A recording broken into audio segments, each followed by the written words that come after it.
Please put your hands together for William Childress.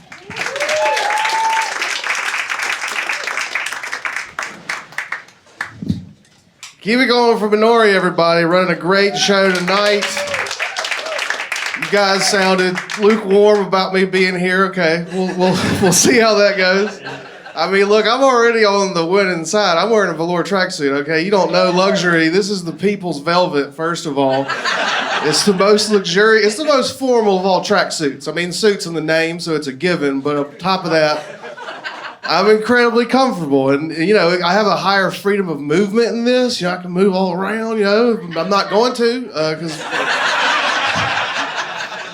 You know why? That's my luxury, because I'm in a velour tracksuit. But I'm just saying, if there's like some kind of an emergency, I could save my life and possibly yours. You don't know. You could say, thank God that big man was wearing a velour tracksuit. We are so blessed that Biggin wrapped himself up in comfort. Oh man, did you guys have a good hot girl summer? Did everybody have? Because this fat boy fall now. We are deep. I've been hibernating all summer. Just if you go to the gym more than twice a week, you can just call it bulking. You can just say, I'm going through a bulking phase. You know, I'm trying to add muscle. Is that why you're eating candy bars all day? You know, I need a caloric increase to keep bulking because I'm getting ready for fat boy fall. All right, I'm in layers. Okay, the heavy denim. It's just good for a big man. It's nice. Why'd you get quiet? Are you afraid of the incoming fat boy fall? Are you frightened? Okay, we're generally nice people. You know, we just want some chicken wings and a blowjob every now and again is all. That's. I think that's on the sign when you drive into Atlanta. It's just like Atlanta. Lemon pepper wet, get your dick sucked. Come on to Atlanta. So that's why people move here all the time. I heard about the blowjobs. Can I get the chicken first, please? I'm trying to eat healthier, but it's difficult in the South because we just fry everything. And my buddies up in the North like making fun of Southern food. They're like, oh man, I bet you guys like deep fry fat and eat it. I'm like, yeah, absolutely we do. It's called fatback. They have a whole tray of it every Sunday at Shoney's, and it's right beside the bacon. It's like just to see how much you love America. Like, yeah, do you like bacon, but do you really love your country? Eat the fatback. If you're really about it, eat the fatback. Do the fat.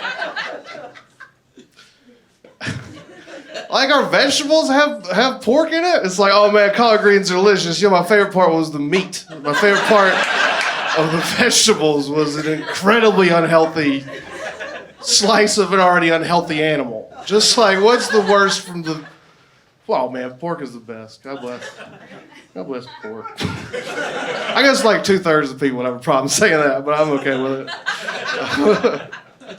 I eat a little bit healthier if I go to Publix just because they don't have the self-checkout. You know what I mean? Because I have to... It can't just be my secret. You know what I mean? Like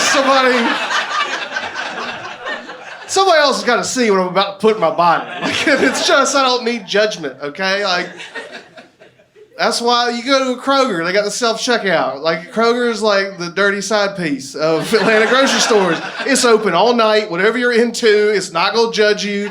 You got it's you and similarly like-minded people at the self-checkout at 2 a.m. And you're just like, what kind of bad decisions have you made tonight, and are you gonna compound that? Also, I see you got the 10 for 10 Totino's Square Pizza. That's a good value.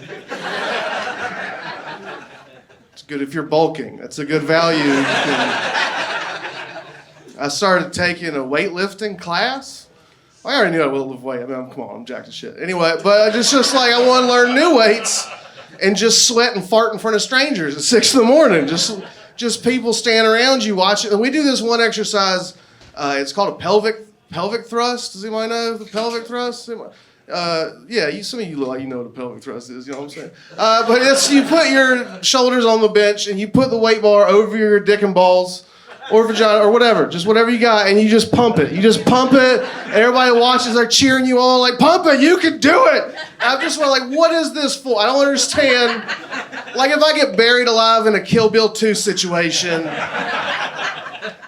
is this gonna allow me to fuck my way out of a coffin? And I think, No, you cut the flashlight on, you're just like, remember your training. Just come out, just emerge out of the ground, dick first. Just the grave of Paula Schultz. Does anybody take martial arts? Anybody here practice martial arts? I heard maybe. I feel like you'd have more confidence if you took martial arts. I would have heard you answer. So I'll assume no. I started taking Brazilian Jiu-Jitsu because my goal in comedy is to one day fight and defeat Joe Rogan. And because if you beat Joe Rogan, you become Joe Rogan. You become the next in a centuries-old line of Joe's Rogans. And it's like the Highlander, but you get a podcast. I started taking jiu-jitsu because I'm lonely and I wanted to touch and be touched. I didn't know how violent the first class was going to be. I didn't know, are they going to start me off slow? Y'all, they choked my ass as soon as I walked in the door. I was like, hey, everybody, I will... And it was such a sudden and violent ejaculation. I just wasn't... I was like, flight or fight? I don't know. Apparently there's a third option I didn't know about. And this is normally a feeling I enjoy, but this is not the place. And this is a rented gi. This cost $160, and now I'm banned from the X3 in the park just because I enjoyed myself. Sorry I let you down, Sensei Tony. Didn't mean to disrespect your dojo. I'm sorry. I was doing squats. It was Squat-tober. I was squatting every day, just trying to get just a huge, bulbous, powerful ass. And I know it's working because I turned around the shower the other day and squeezed the shower curtain between my butt cheeks. So I know that's just do any of you have a prehensile ass? I don't think so. I have evolved glutes, is what I'm saying. I'm going to be cracking a walnut by the end of the year. I love to travel, and not just because I'm on Tinder. I don't just say that. I enjoy travel. I love, my favorite place. I lived in China for a while, Burma for a while. I love to travel to Southeast Asia because it's got the best street food.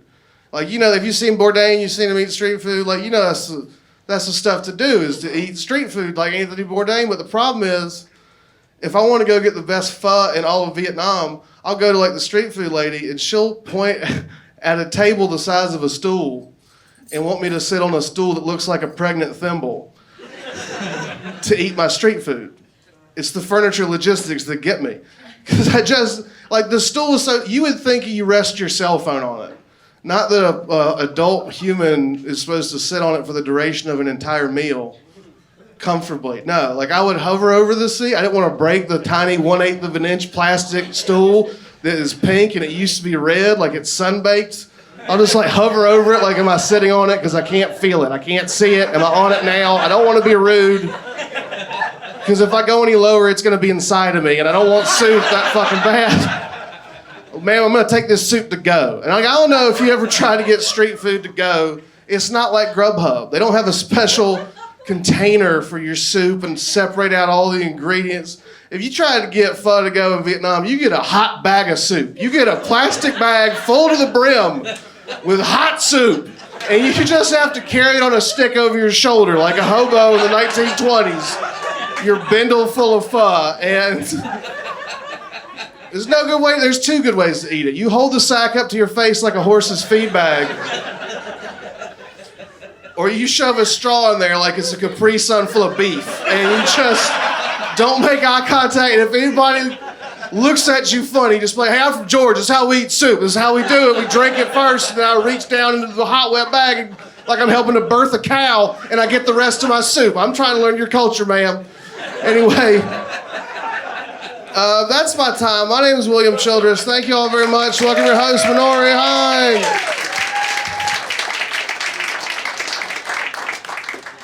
Yeah, keep it going for William Childress.